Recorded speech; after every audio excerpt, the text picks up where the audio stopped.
Hello வணக்கம். இன்னைக்கு topic என்னன்னா, அதாவது இந்த மார்க்கெட் கரெக்ஷன் நடக்கும்போது நம்மள பலருக்கு ஒரு விதமான பயம் வருவது சகஜம்தான். உங்களுடைய போர்ட்ஃபோலியோ முழுவதுமாக ரெட் கலர்ல இருப்பதை பார்க்கும்போது யாருக்குமே கொஞ்சம் நெஞ்சம் பதப்பதைக்க தான் செய்யும். ஆமா, கண்டிப்பா அது ரொம்ப இயல்பான ஒரு விஷயம்தான். ஆனா மார்க்கெட் வரலாறு முழுவதையும் நீங்கள் திரும்பி பார்த்தா ஒரு விஷயம் ரொம்ப தெளிவாக புரியும். இந்த மாதிரியான கரெக்ஷன் நேரங்கள்ல தான் பல ஹை குவாலிட்டி கம்பெனிகளில் முதலீடு செய்வதற்கான வேல்யூ ஆப்பர்ச்சுனிட்டிஸ் ஒளிந்திருக்கின்றன.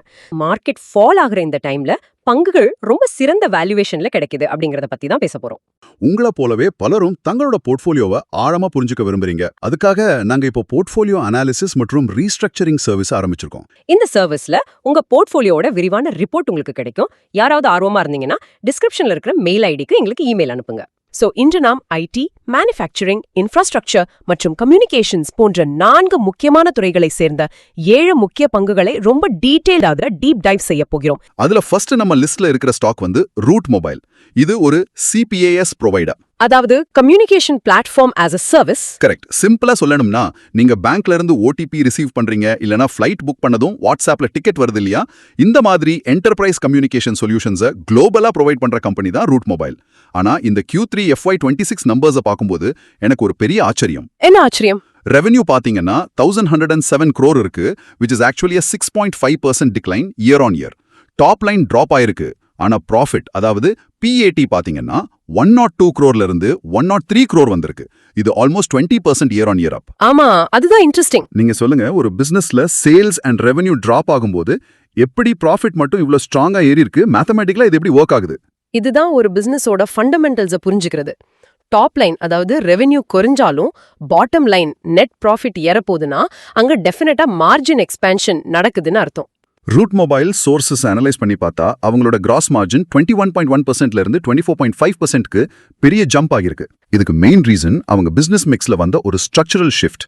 ட்ரெடிஷனலா அவங்க ILD, அதாவது இன்டர்நேஷனல் SMS வால்யூம்ஸ்ல ஃபோக்கஸ் பண்ணிட்டு இருந்தாங்க. SMS அனுப்புறது ஒரு லோ மார்ஜின் பிசினஸ், அண்ட் அது இப்போ வேர்ல்ட் வைடாக ஸ்ட்ரக்சரல் டிக்ளைன்ல இருக்கு. ஆனா ரூட் மொபைல் ஸ்மார்ட்டாக high margin CPaaS products, RCS messaging and enterprise கம்யூனிகேஷன்ஸ்க்கு ஷிஃப்ட் ஆயிட்டாங்க. அதாவது நார்மல் டெக்ஸ்ட் மெசேஜை விட்டுட்டு rich interactive WhatsApp type business மெசேஜஸ்க்கு போயிட்டாங்க. அது மட்டும் இல்லாம UAE, கொலம்பியா மாதிரி எமர்ஜிங் மார்க்கெட்ஸ்ல எக்ஸ்பேண்ட் ஆகுறது அவங்களோட ப்ராஃபிட் growth-அ அக்ரெசிவ்லி டிரைவ் பண்ணுது. ஒரு அனாலஜி வச்சு சொல்லணும்னா, ஒரு ரெஸ்டாரண்ட் நார்மல் காஃபி சேல்ஸை விட்டுட்டு high and premium cappuccino and டிசர்ட்ஸ்ல ஃபோக்கஸ் பண்ற மாதிரி. வால்யூம் குறைஞ்சாலும் ஒரு சேல்லையும் கிடைக்கிற மார்ஜின் அதிகம். அதனால தான் ப்ராஃபிட் ஏறுது. Absolutely perfect analogy. இப்போ இதோட வேல்யூவேஷன் பார்த்தா இன்னும் இன்ட்ரெஸ்டிங்கா இருக்கு. ஹிஸ்டாரிக்கலா இந்த ஸ்டாக்கோட PE ரேஷியோ, அதாவது பிரைஸ் டு earnings ரேஷியோ 30 இருந்து 50 டைம்ஸ்குள்ள ட்ரேட் ஆகிட்டு இருந்துச்சு. ஆனா இப்போ current PE around 15 to 16 times தான் இருக்கு. இன்னும் ஸ்பெசிஃபிக்லி ஃபார்வர்ட் PE எஸ்டிமேட்ஸ் பார்த்தா ஜஸ்ட் 8 to 9 டைம்ஸ் இருக்கு.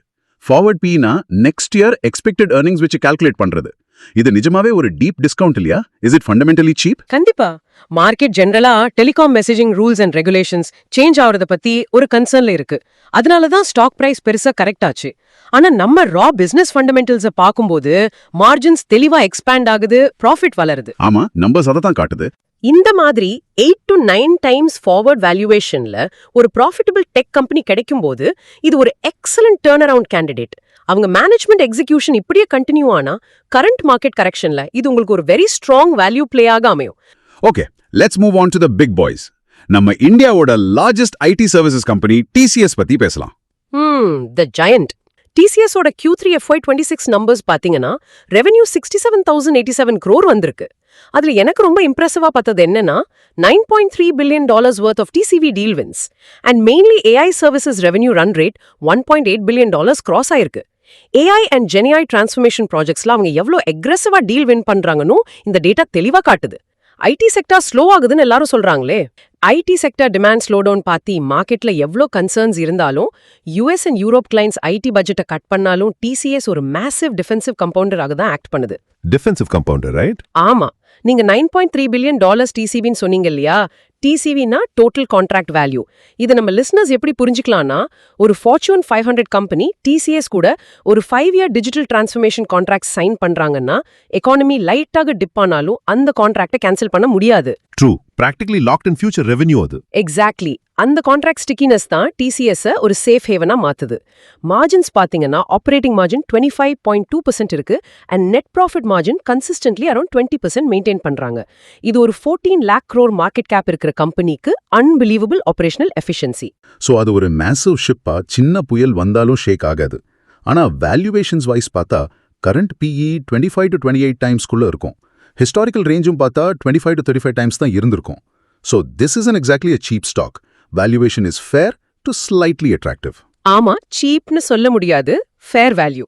உங்களுக்கு ஐடி செக்டர்ல ஒரு கிரேசி growth வேண்டாம். ஆனா லாங் டர்ம் ஸ்டெபிலிட்டி தேவை, போர்ட்ஃபோலியோக்கு ஒரு ஆங்கர் தேவைன்னா TCS மாதிரி ஒரு ஜெயண்டா அக்யூமுலேட் பண்றது ரொம்ப சென்ஸ் மேக் பண்ணுது. இது ஒரு எக்ஸ்ப்ளோசிவ் growth ஸ்டாக் கிடையாது, but it protects your downside. Correct. Next அதே ஐடி செக்டர்ல இன்னொரு giant Infosys. Constant currency revenue growth just around 1 to 2% தான் இருக்கு. கான்ஸ்டன்ட் கரன்சினா எக்ஸ்சேஞ்ச் ரேட் ஃபிளக்சுவேஷன்ஸை ரிமூவ் பண்ணி ரியல் பிசினஸ் growth-அ பார்க்கறது. அது ஃபிளாட்டா தான் இருக்கு. ஆனா ஒரு பெரிய சர்ப்ரைஸ் என்னன்னா FY26க்கான ரெவென்யூ கைடன்ஸை அவங்க 3 to 3.5%ஆக ரேஸ் பண்ணிருக்காங்க. நம்ம முன்னாடி பேசின மாதிரி குளோபல் டிமாண்ட் என்வாயன்மெண்ட் வீக்கா இருக்கு, கிளைண்ட் ஸ்பெண்டிங்கை ஹோல்ட் பண்றாங்கன்னு எல்லாரும் சொல்லும்போது இன்ஃபோசிஸ் எப்படி ஃபியூச்சர் கைடன்ஸை ரேஸ் பண்றாங்க? அதுக்கு மெயின் ரீசன் அவங்களோட AI ஃபர்ஸ்ட் ஸ்ட்ராட்டஜி அண்ட் ரீசெண்டா அவங்க வின் பண்ணின லார்ஜ் டிஜிட்டல் டிரான்ஸ்ஃபர்மேஷன் டீல்ஸ் தான். மார்க்கெட்ல டிமாண்ட் அவுட்ரைட்டாக டிஸ்ட்ராய் ஆகல, அது சிம்பிளி ஷிஃப்ட் ஆயிருக்கு. ஷிஃப்ட் ஆயிருக்குன்னா எப்படி? புரியல. கிளையன்ட்ஸ் இப்போ ட்ரெடிஷனல் ஐடி மெயின்டெனன்ஸ் சர்வீசஸ்ல காசு ஸ்பெண்ட் பண்றதில்ல. Instead AI integration, cloud consulting and cost optimisation, ஆட்டோமேஷனுக்கு டிமாண்ட் மூவ் ஆகுது. இன்ஃபோசிஸ் அந்த ட்ரெண்ட் அக்ரெசிவ்லி கேப்சர் பண்றாங்க. இந்த புது pipeline of AI projects and improving demand outlook தான் இந்த ரெவென்யூ கைடன்ஸ் அப்கிரேட்க்கு உண்மையான காரணம். வேல்யூவேஷன் பாயிண்ட் ஆஃப் வியூல பார்த்தா TCS-ஐ விட இன்ஃபோசிஸ் ஒரு மச் பெட்டர் வேல்யூ ஆஃபர் பண்ற மாதிரி நம்பர் சொல்லுது. இன்ஃபோசிஸோட ஹிஸ்டாரிக்கல் PE 25 to 28 டைம்ஸ் இருந்துச்சு. ஆனால் இப்போ ரீசென்ட் கரெக்ஷனுக்கு அப்புறம் current PE just 18 to 19 times தான் இருக்கு. உண்மைதான். சோ ஐடி செக்டர் மீது உங்களுக்கு கன்விக்ஷன் இருந்தா இந்த டிஸ்கவுண்ட் பிரைஸ்ல இது உங்களுக்கு ஒரு ஃபேண்டாஸ்டிக் ரிஸ்க் ரிவார்ட் ரேஷியோ தரும்னு சொல்லலாமா? டெஃபினெட்லி. இப்போ நம்ம pure software IT and value தீம்ஸ்ல இருந்து கம்ப்ளீட்லி கியர்ஸ் ஷிஃப்ட் பண்ணி ஹார்ட்வேர், இன்ஃப்ராஸ்ட்ரக்சர் அண்ட் மேனுஃபேக்சரிங் தீம்ஸா பார்க்கலாம். இது மோஸ்ட்லி இந்தியாவோட physical growth, capex and high growth opportunities பத்தி பேசுது. First, the absolute behemoth of Indian infrastructure, Larsen and Toubro, அதாவது L&T. ஆமா, L&T இல்லாம இந்தியாவோட இன்ஃப்ராஸ்ட்ரக்சர் இல்ல. இருக்கிற நம்பரை பார்த்து நான் நிஜமாவே ஸ்டன் ஆயிட்டேன். கவர்மெண்ட் கேபெக்ஸ் ஸ்பெண்டிங் இப்போ 12 lakh crore மேல இருக்கு. இது ஒரு mind boggling scale of money. இந்த மேசிவ் கவர்மெண்ட் செக் புக் L&T-ஓட ஆர்டர் புக்கை எப்படி ஸ்பெசிஃபிக்கா ட்ரைவ் பண்ணுது? இதுதான் பியூர் கேபெக்ஸ் பிளே. கேபெக்ஸ்னா கேபிட்டல் எக்ஸ்பெண்டிச்சர், அதாவது ரோட்ஸ், பிரிட்ஜஸ், ஃபேக்டரிஸ் பில்ட் பண்றதுக்கு ஸ்பெண்ட் பண்ற பெரிய அமௌண்ட். நீங்க நேஷனல் ஹைவே இன்ஃப்ரா எக்ஸ்பான்ஷன் எடுத்துக்கலாம், இல்லனா ரீசெண்டா எம்பசைஸ் பண்ற டிஃபென்ஸ் மேனுஃபேக்சரிங் புஷ் எடுத்துக்கலாம், complex hydrocarbon or green energy power projects எடுத்துக்கலாம். You'll find L&T everywhere. Correct, அவங்க இல்லாத இடமே இல்ல. இந்தியாவோட இந்த மேசிவ் அப் சைக்கிள்க்கு L&T தான் ஸ்ட்ரக்சரல் பெனிஃபிஷரி. அவங்களோட பெண்டிங் ஆர்டர் புக் விசிபிலிட்டி எவ்வளோ ஹியூஜா இருக்குன்னா நெக்ஸ்ட் ஃபியூ இயர்ஸ்க்கு அவங்க ஏர்னிங்ஸ் பத்தி ஒரு கிளியர் ப்ரெடிக்டபிலிட்டி இன்வெஸ்டர்ஸ்க்கு கிடைக்குது. வேல்யூவேஷன் வைஸ் மார்க்கெட் இது பிரீமியம்ல தான் வேல்யூ பண்ணிருக்கு. சோ இந்த கரண்ட் மார்க்கெட் கரெக்ஷன்ல இது சீப் இல்லனாலும் why should someone look at this now? Fair வேல்யூவேஷன்ல தான் ட்ரேட் ஆகுது. ஆனா ரூல் ஆஃப் இன்வெஸ்டிங் என்னன்னா quality and predictability always command a certain premium. ஒரு கம்பெனி கிட்ட நெக்ஸ்ட் 3 to 4 இயர்ஸ்க்கு கேரண்டீட் ரெவென்யூ ஆர்டர் புக் இருக்கும்போது மார்க்கெட் அதுக்கு பெரிய ரிஸ்க் டிஸ்கவுண்ட் கொடுக்காது. Fair valuation is actually a great entry point for long-term investors when the earnings visibility is this crystal clear. இந்த மாதிரி market corrections வரும்போது தான் உங்களுக்கு L&T மாதிரி ஹெவி வெயிட்ஸை ரீசனபிள் பிரைஸ்ல அக்யூமுலேட் பண்ண முடியும். நெக்ஸ்ட் ஒரு ரொம்ப இன்ட்ரெஸ்டிங்கான கேஸ் ஸ்டடி. இதுவும் கூட ஹெவி இண்டஸ்ட்ரி ரிலேட்டட் தான். Elecon engineering company. இது ஒரு industrial gear manufacturing leader. Cement factories, mining equipment, power plants, steel மில்ஸ்னு ஹெவி இண்டஸ்ட்ரீஸ்க்கு தேவையான லார்ஜ் ஸ்கேல் கியர் சப்ளை பண்றாங்க. இந்த கம்பெனியோட நம்பர்ஸ் கொஞ்சம் ட்ரிக்கியா இருக்கு. என்ன ட்ரிக்கியா இருக்கு? ரெவென்யூ இயர் ஆன் இயர் 4% அப் ஆகியிருக்கு. ஆனா ப்ராஃபிட், அதாவது PAT 33% year on year decline ஆகியிருக்கு. ரூட் மொபைல நம்ம பார்த்ததுக்கு எக்ஸாக்ட் ஆப்போசிட். அங்க ரெவென்யூ விழுந்துச்சு, ப்ராஃபிட் ஏறுச்சு. இங்க ரெவென்யூ ஏறுது, ஆனா ப்ராஃபிட் அப்சல்யூட்லி கிராஷ் ஆகுது. இது ஏன் நடக்குது? இதுதான் நம்ம மார்ஜின் கம்ப்ரெஷன்னு சொல்லுவோம். ஒரு பேக்கரி அனாலஜி வச்சு புரிஞ்சுக்கலாம். நீங்க நார்மலா பிரெட் சேல்ஸ் அதிகமா பண்றீங்க, ஆனா ஹை ப்ராஃபிட் வெட்டிங் கேக்ஸ் பெருசா செல் ஆகலனா உங்க டோட்டல் கவுண்டர் சேல்ஸ் ரெவென்யூ அதிகமா தெரியும்.